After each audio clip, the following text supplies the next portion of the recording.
ហើយឈប់ចូលឈប់អួតឈប់ fake តែប៉ុណ្្នឹងទេកូនវុធីលោកតាតើជំនឿលើគ្រូហុងស៊ុយក្នុងសង្គមខ្មែរបច្ចុប្បន្នល្អឬអាក្រក់មិនអាក្រក់ទេតែក៏មិនល្អណាស់ណាដែរមិនអាក្រក់តែធម្មតាណាកូនណាសូវ៉ាន់ប៉ូលិនពូយើងតែងអួតថាពូជនេះដើមកំណើតនៃការកកើតទឹកដីនេះ SEA Games គេលើកយកមកផ្សាយតែអ្នកយើងដូចជាវេទនាណាស់តាំងពីក្រោយលង្វែកមកអ្នកខាងកើតនិងគ្រុតខាងលិចហែកយើងស៊ីបានណាយើងពូជអ្នកប៉ុន្តែកូនចៅអ្នកយើងនេះអត់ចេះហែលទឹកបាត់សមុទ្រអស់លីងយើងពូជអ្នកដែលអ្នកយើងនេះអ្នកទ្រផែនដីពីព្រោះបុព្វបុរសយើងនាងអ្នក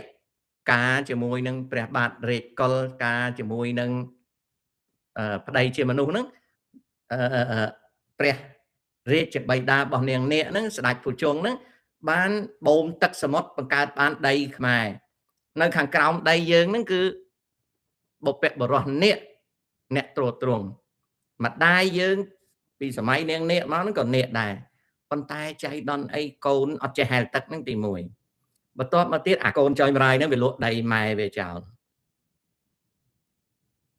ដល់ជេលអាកូនតុយម៉ែហ្នឹងវាលក់ដីម៉ែវាចោលស្ដេចភុជង្គនេះនៅខាងក្រោមនោះលោកដាក់បណ្ដាសាឲ្យវាអាលាយ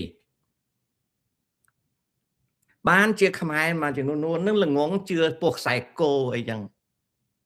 ណាហើយមានអានាគមួយទៀតខ្វាក់ខួរ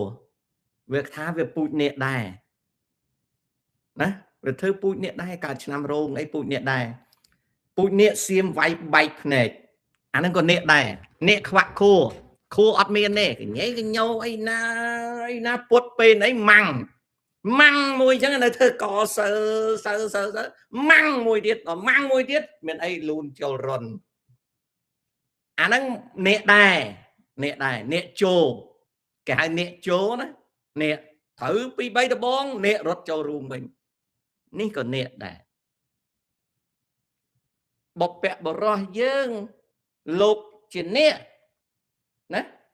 បបៃតាលោកបកលដីឲ្យយើងអត់ថែទាំទេឈប់ហែលទឹកសមុទ្រគេយកបាត់អស់ឡើងទឹកណា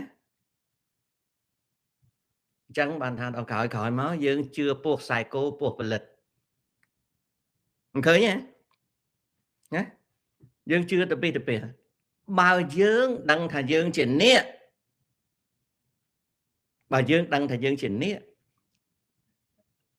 នាគមានន័យថាម៉េច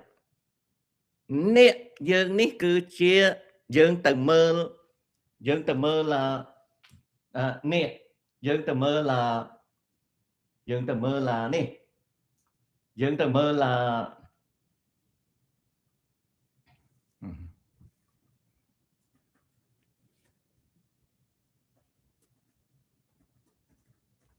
យើងទៅមើលនាគយើងណាយើងមើលនាគយើងគឺជា serpent នាគយើងណានាគយើងគឺជា serpent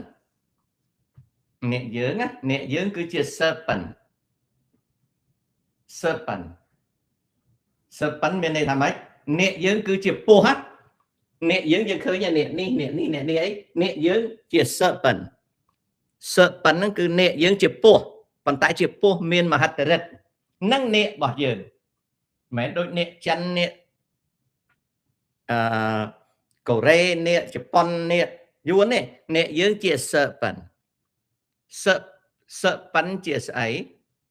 ណា serpent ជាស្អីជាកម្លាំងនាគយើងជាកម្លាំងហើយនៅក្នុងវិជ្ជានៅក្នុងនេះណា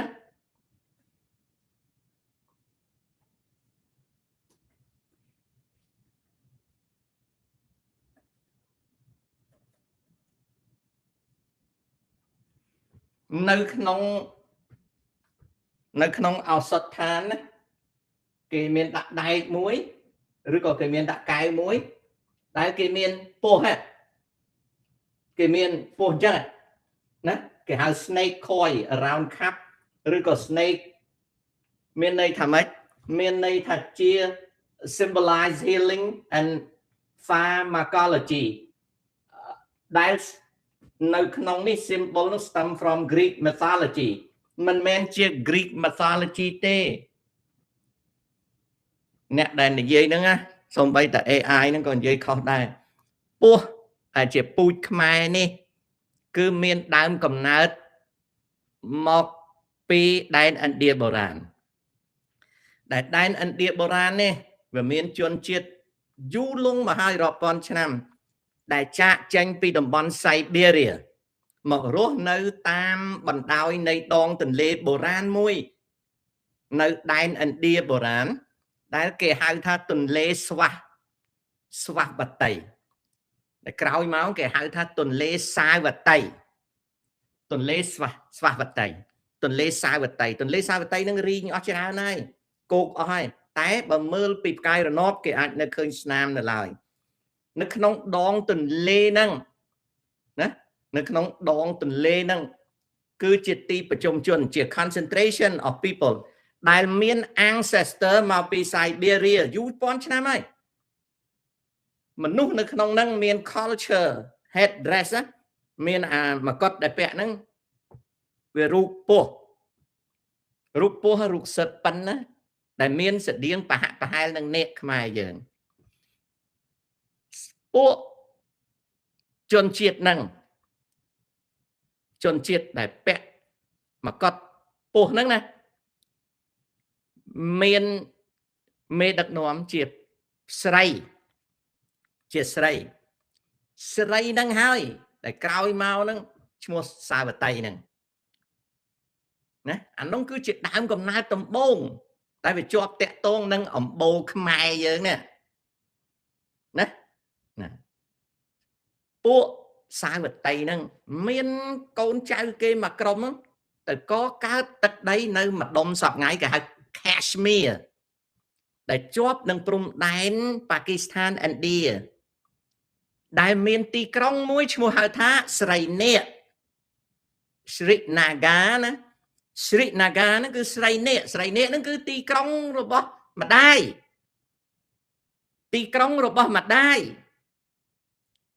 ដែលអំបូរនៅក្នុងតំបន់ Kashmir ហ្នឹងខ្មែរហ្នឹងណាតំបន់ Kashmir ហ្នឹងវាមានទីក្រុងមួយឈ្មោះថា Sri Naga ស្រីនាគមនុស្សនៅក្នុងអំបូរហ្នឹងជាប់តាក់ទងដល់ព្រះយេស៊ូវគ្រីស្ទតាក់ទងដល់នាងម៉ារីយ៉ាណាហើយក៏តាក់ទងដល់អង់ក្លូសាក់សុងដែលជាបុព្វបុរសរបស់ជនអង់គ្លេសសប្ងៃគេហៅថាកូននាងសារ៉ានឹងជាអ្នកណា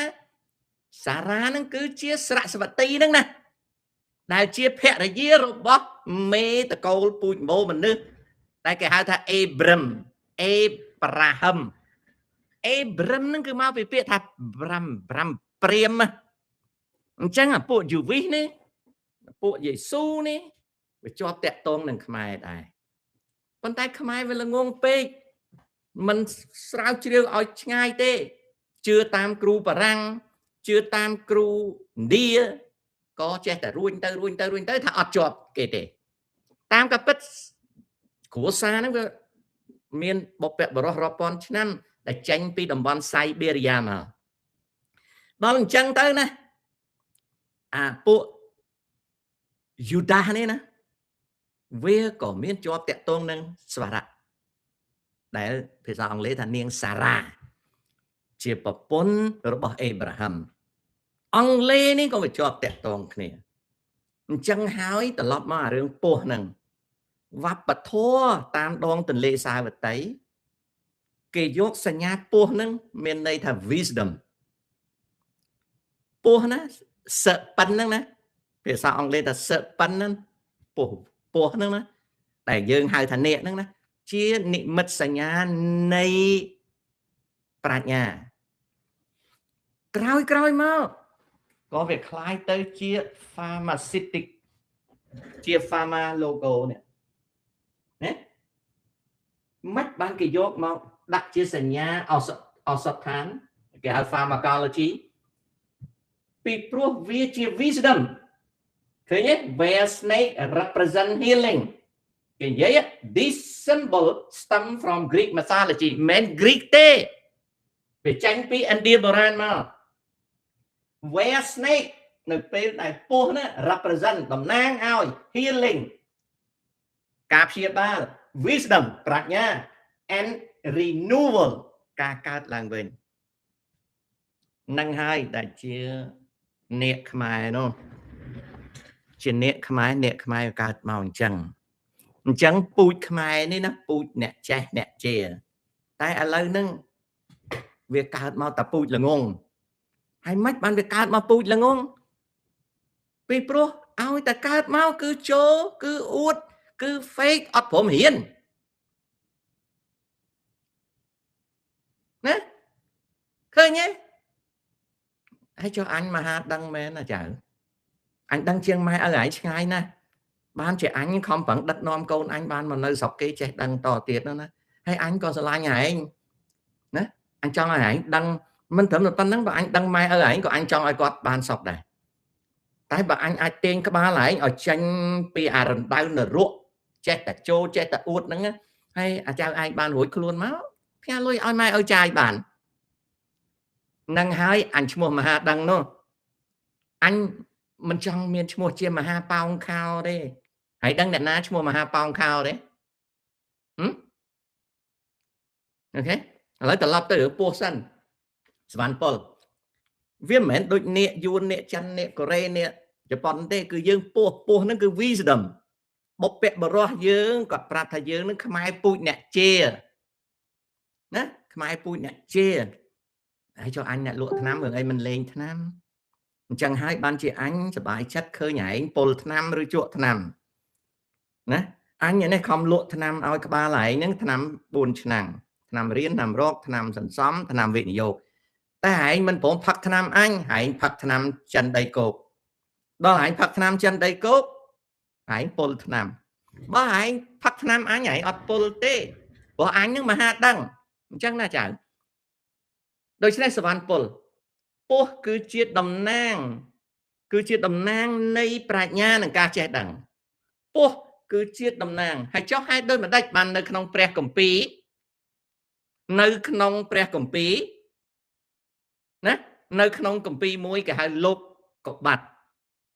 នៅក្នុងគម្ពីរមួយលោកកបាត់នៅក្នុង Bible ចុះហេតុដូចម្ដេចបានជាគេនិយាយថាមានសត្វពស់មួយនាំឲ្យនាងផ្លេចទៅទៀតហើយនាងហ្នឹងពីអ្នកដៃប្រពន្ធអាដាមនិងអេវ៉ាគេថាពស់ហ្នឹងជាអ្នកដែលបញ្ចុះបញ្ចូលឲ្យនាងអេវ៉ាស៊ីផ្លែប៉ោមដែលប៉ោមហ្នឹងជាប៉ោមបាបជាអំពើបាបកាលដែលព្រះបង្កើតមនុស្សមកព្រះឲ្យមនុស្សនឹងល្អណាស់ប៉ុន្តែនាងអេវ៉ានឹងចាញ់ណាអូខេណានាងអេវ៉ានឹងចាញ់បោកពោះក៏ស៊ីផ្លែនឹងផ្លែប៉ោមនេះគេថាវាបាផ្លែនេះផ្លែអីផ្លែដឹងណាផ្លែចេះផ្លែដឹងតាំងពីមនុស្សនឹងស៊ីអាផ្លែប៉ោមនឹងមកព្រះថាមនុស្សឈប់ស្គាល់ព្រះតាមការពិតរឿងនឹងចេះទេរឿងនឹងវាចេះទេណានៅក្នុងគម្ពីរព្រះលោកចង់ control everyone មានន័យថាព្រះលោកចង់ control ទាំងអស់លោកហាមអាដាមហើយនិងអេវ៉ាហ្នឹងថាឯងប្រយ័ត្នណាទៅអាដើមឈើហ្នឹងកុំស៊ីកុំជឿពស់វាជាសញ្ញានៃប្រាជ្ញាវាប្រាប់ថាមិនមែនទេបើឯងកើតមកហើយឯងចាំតែឲ្យព្រះនិងលោកបង្កើតសពកើតគ្រប់ហ្នឹងឯងមិនស្គាល់ជីវិតទេដូច្នេះហើយឯងចង់ឲ្យដឹងខុសដឹងត្រូវតើតែឯងស៊ីផ្លែប៉ោមហ្នឹងទៅពស់ហ្នឹងគេថាពស់ហ្នឹងជាអរិយសាតាំងជាសាតាំងអត់ទេព្រះលោកចង់ control សត្វទាំងអស់តែសត្វពស់ហ្នឹងជាអ្នករកឃើញនៅបញ្ញាមកប្រាប់ថាឲ្យស៊ីអាផ្លែដឹងហ្នឹងទៅបានជាតាំងពីស៊ីផ្លែដឹងហ្នឹង អាដាមនិងអេវ៉ាហ្នឹងចេះតែមានកូនច្រើនឡើងរហូតដល់8,000 លាននាក់សប្តាហ៍នេះបើសិនណាជាមិនស៊ីអាផ្លែដឹងនឹងទេសប្តាហ៍វាអត់មានប្រជាជនមនុស្សរស់នៅលើផែនដី8,000 លាននាក់ទេស្ដាប់យល់ទេត្រឡប់សវណ្ណពលវិញពូជយើងពូជអ្នកចេះប៉ុន្តែដល់ពេលយើងកើតមកមិនខ្មេះយើងចេះតែតុយហើយនឹងផឹកពូជគឺពូជអ្នកចេះតែកើតពីម៉ែមកជឿលើយួនថាឲ្យត្រឹមតែចេះខ្វេះមានន័យថាចេះតែជិះជាន់គ្នាឯងទើបយើងคล้ายទៅជាមនុស្សមិនអេះណាចេះតែតុយហើយនឹងផឹកវាមិនមែនមនុស្សខ្មែរនឹងកើតមកល្ងងទេវាមិនមែនហ៊ុនសែនកើតមកល្ងងទេប៉ុន្តែដោយសារអត់រៀនណាហ៊ុនសែនគាត់ធ្វើខ្មែរក្រហមហើយគាត់អត់រៀនទេគាត់ថាអញចង់បានសញ្ញាបត្រយួនឲ្យមួយដល់ហើយសៀមហៅឲ្យមួយ University រ៉ាមកកំហែងឲ្យមួយដល់ពេលសៀមអត់ពេញចិត្តសៀមដកវិញសិនហ៊ុនសែនគាត់ថាអញយកវត្តចោលយូរហើយចុះវត្តចោលយូរហើយមិនក៏ដាក់ឈ្មោះសញ្ញាបត្រគេអាហ្នឹងអញ្ចឹងណាអាហ្នឹងអញ្ចឹងត្រឡប់មកវិញអារឿងពោះហ្នឹងណាគឺជាតំណាងនៃការចេះដឹង wisdom ប្រាជ្ញាហើយបុព្វបុរសយើងនឹងគាត់ជាអ្នកមានប្រាជ្ញាតែយើងនឹងមិនព្រមជឿលើប្រាជ្ញាដូចចៅអញ្ចឹងវាមិនព្រមរៀនវាចង់តែខ្វេះឲ្យផឹកដល់អញ្ចឹងទៅវាអត់ចេះឲ្យធ្វើម៉េចតែឥឡូវនេះខ្ញុំសំណាងថាមានអ្នកស្ដាប់បានខ្លះហើយ show ខ្ញុំមានមនុស្សស្ដាប់បានខ្លះហើយសង្ឃឹមថាក្នុងយុគសម័យ AI នេះកូនខ្មែរអាចងើបរួចអាហ្នឹងអញ្ចឹងណាអញ្ចឹងវិលត្រឡប់មកជួបប្រិយមិត្តប្រហែលជា5នាទីទៀតជំរាបលា